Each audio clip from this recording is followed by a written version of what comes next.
Hello and welcome to the Musical Instrument Investigator. Today we're on the website of Mehlis Auctioneers based in Germany. We're going to have a look at their latest musical instrument auction.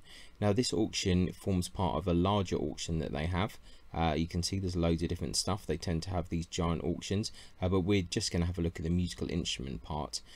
This particular part of the auction finishes on the 25th of August, so all the musical instruments are happening then. At the time of recording this video, it's not even quite August yet, so there's plenty of time to look at it. I'll put a link in the description.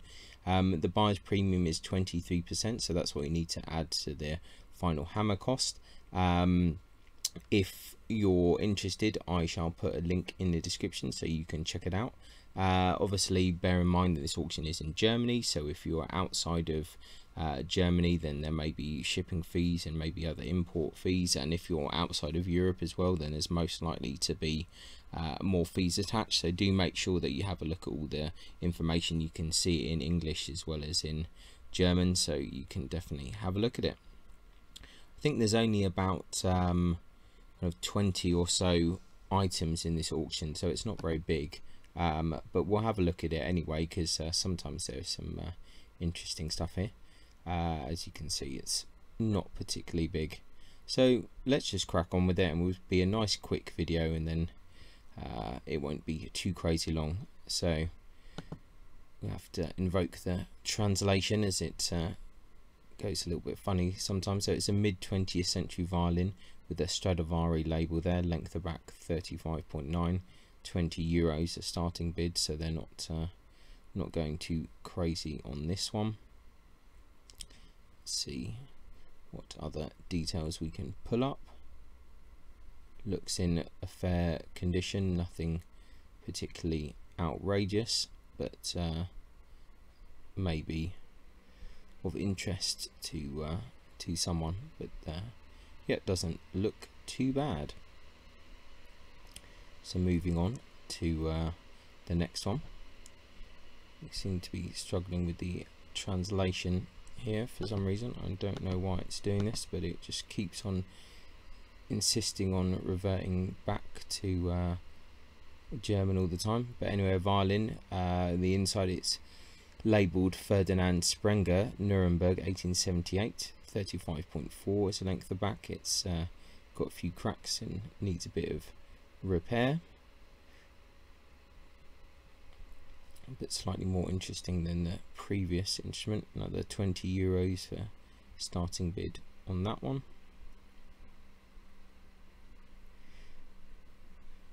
Nothing outrageous again, but not terrible either. Now we have a kind of classic trade violin, and saying kind of circa 1900, with the lion head that we see quite along in this kind of interesting purfling.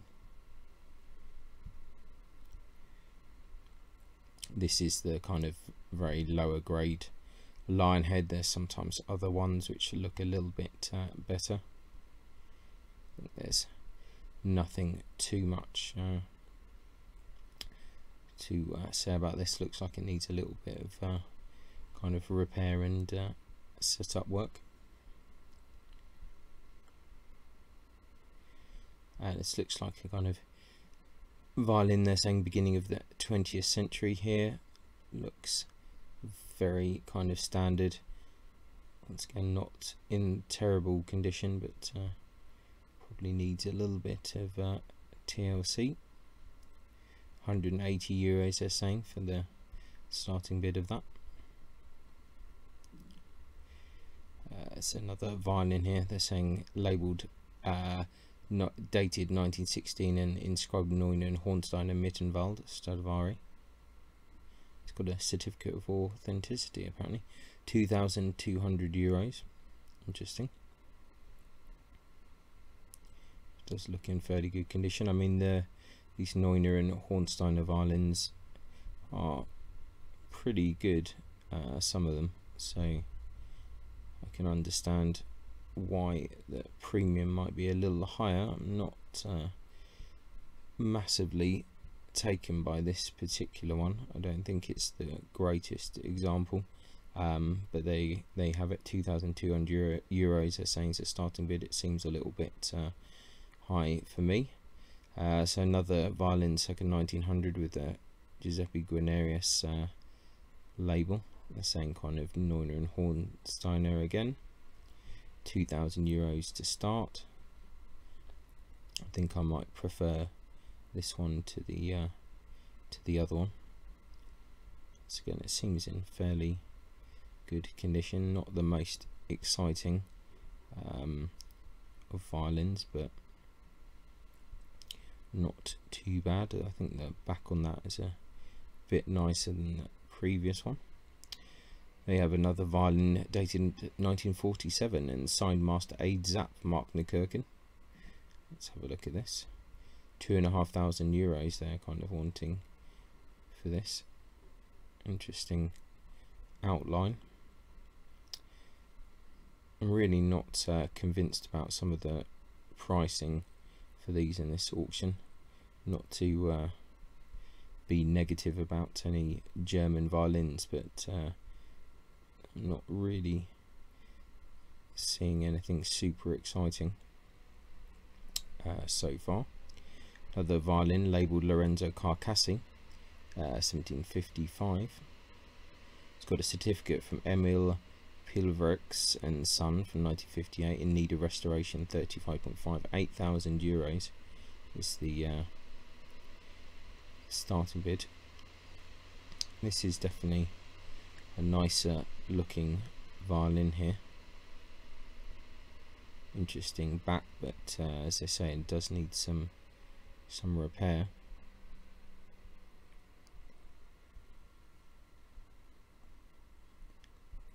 Yeah, definitely fairly interesting. So scroll there, it's quite nice.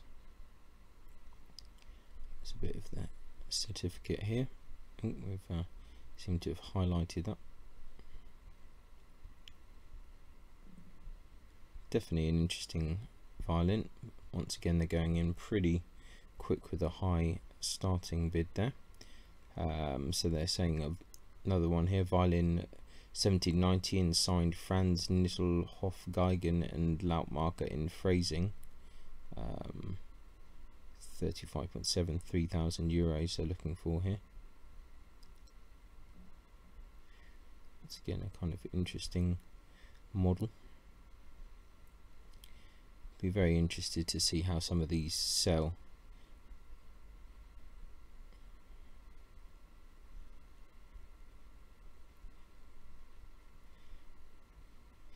Yeah, I mean, I just think that some of these estimates seem a little high, but anyhow. So violin dated 1931 and signed Carlo Giuseppe Odone, Torino. 35.8 length of back, 6,000 euros they're pulling for this.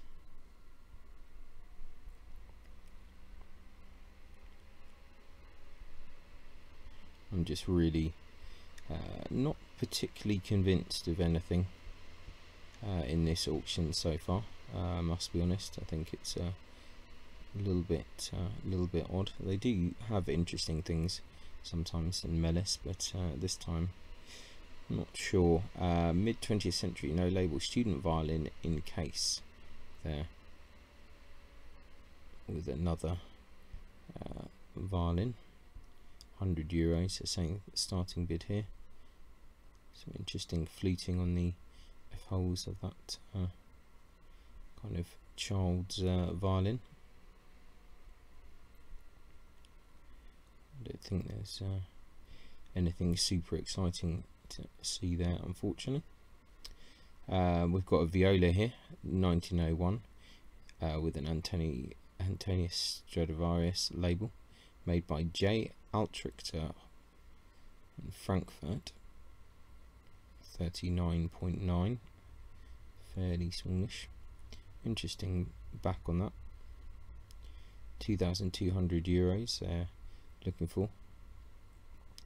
It's quite nice, looks quite nicely made. Look at a few more details on that.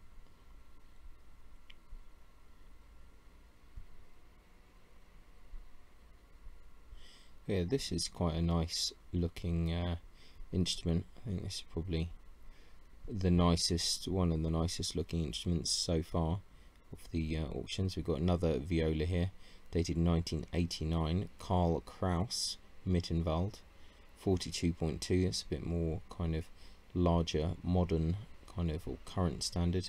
1200 euros, they're saying it's the start.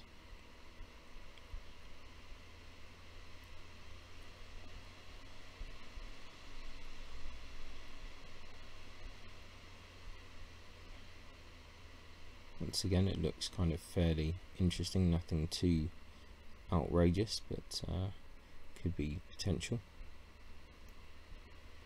And another viola here, like 1922, inscribed Johann Evangelist Bader Mittenwald, 2,000 euros are looking for this.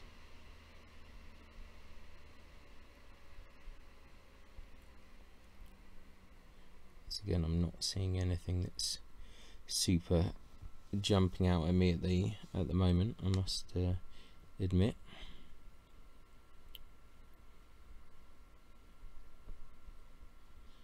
Okay, and I think that's the end of the instruments, the bowed instruments anyway. So we have a violin bow here, 20 euros. Interesting kind of stamp there. They're saying Tonprach or something like that. It's hard to see, but it looks fairly standard. 20 euros to start. I don't think there's anything too exciting here. Interesting 1950s piccolo flute, Hans Reiner Schoeneck. That's interesting. 20 euros to start. Soprano recorder, designed by Gyula Focke-Gruber. Interesting. Got 80 euros to start on that. Two flutes here, beginning of the 20th century. 20 euros to start on that as well.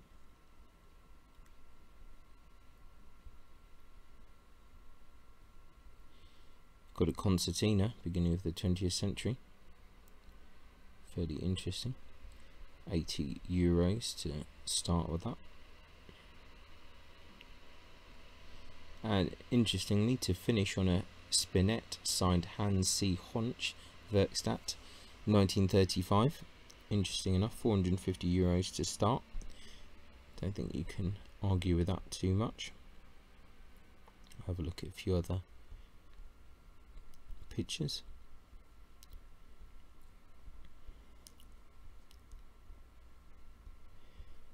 And there we have it. That is pretty much the end of the musical instrument part of this Mehlis auction.